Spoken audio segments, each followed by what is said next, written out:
Philip Wollen.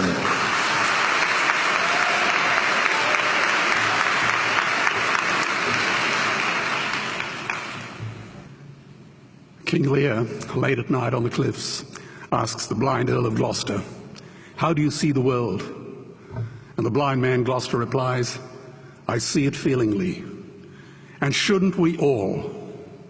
Animals must be off the menu because tonight they are screaming in terror in the slaughterhouses, in crates and in cages, vile, ignoble gulags of despair."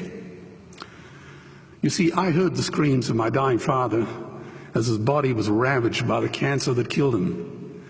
And I realized I'd heard those screams before.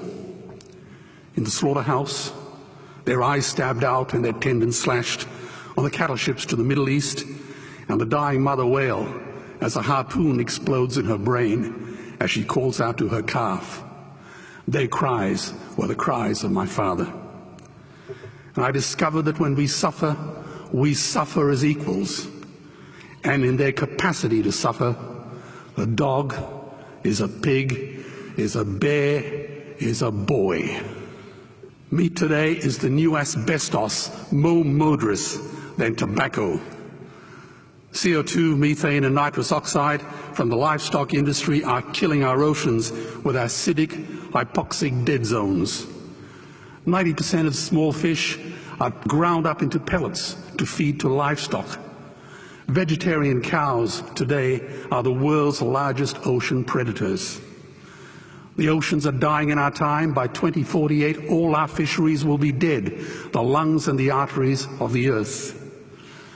Billions of bouncy little chicks are ground up alive simply because they are male. Only 100 billion people have ever lived. 7 billion people live today. And yet we torture and kill 2 billion sentient living beings every week. 10,000 entire species are wiped out every year because of the actions of one. And we're now facing the 6th mass extinction in cosmological history. If any other organism did this, a biologist would call them a virus. It is a crime against humanity of unimaginable proportions. But happily, the world is changing. 10 years ago, Twitter was a bird sound. www was a stuck keyboard. Cloud was in the sky. 4G was a parking space. Google was a baby's burp. Skype was a typo. And Al-Qaeda was my plumber. Victor Hugo said, "There is nothing more powerful than an idea whose time has come." Well, animal rights today is now the greatest social justice issue since the abolition of slavery. Do you know there are over 600 million vegetarians in this world? And that is bigger than the United States, England, France, Germany, Spain, Italy, Canada, Australia, New Zealand, all put together. If we were one nation, we would be bigger than the 27 nations of the European Union. Can you believe that? And despite this massive demographic footprint, we are still drowned out by the raucous hunt and shoot and killing cartels who believe that violence is the answer when it should not even be a question. Meat kills animals, kills us, and is killing our economies. Medicare has already bankrupted the United States. They will need $8 trillion invested in Treasury bills just to pay the interest, and they have precisely zero. They could shut down every school, Army, Navy, Air Force, Homeland Security, Marines, CIA, and FBI, and they still will not have the money to pay their doctor bills.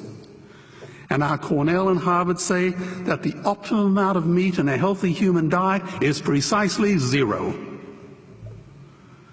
Water, as you know, is the new oil. Nations will soon be going to war for it. Underground aquifers that took millions of years to fill are now running dry. It takes 50,000 liters of precious drinking water to make 1 kilo of beef. Today, 1 billion people are hungry. 20 million people will die from malnutrition. Cutting meat by only 10% will feed 100 million people, and eliminating meat will end starvation forever. If everyone ate a Western diet, we would need 2 planet Earths to feed us. We've only got one, and she is dying.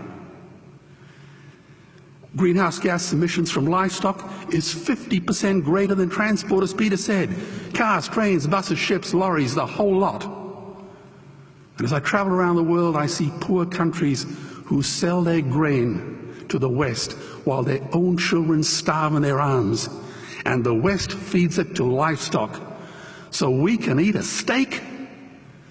Am I the only one who sees this as a crime? Believe me, every morsel of meat we eat is slapping the tear-stained face of a hungry child. When I look into her eyes, do I remain silent? The earth can produce enough food for everyone's need, but not enough for everyone's greed. We are facing the perfect storm. If any nation had developed weapons that could wreak such havoc on the planet, we would launch a preemptive military strike and bomb it back into the Bronze Age. But it's not a rogue state, it's an industry. The good news is we don't have to bomb it. We can just stop buying it. Sir George Bush was wrong. The axis of evil does not run through Iraq, Iran, or North Korea. It runs through our dining tables. Weapons of mass destruction are our knives and forks. Our proposition is the Swiss Army knife of the future. It solves our environmental, water, human health problems and ends cruelty forever. The Stone Age didn't end because we ran out of stones. This cruel, disgusting industry will end because we run out of excuses. Meat is like the 1 and 2 cent coins. It costs more to make than it's worth. And I come from the bush. Farmers are the ones with the most to gain. Farming won't end, it would boom. Only the product line will change. Farmers would make so much money they won't even bother counting it, and I'd be the first to applaud them. Governments would love us. New industries would emerge and flourish. Health insurance premiums would plummet. Hospital waiting lists would disappear. Hell, we'd be so healthy, we'd have to shoot someone just to start a cemetery. So tonight I have 2 challenges for the opposition. 2 challenges. Meat causes a wide range of cancers and heart disease. Would they name one disease caused by a vegetarian diet? And 2, I'm funding the Earthlings trilogy. If the opposition is so sure of their ground, I challenge them to send a copy of the Earthlings DVD to all their colleagues and all their customers. Go on, I dare you.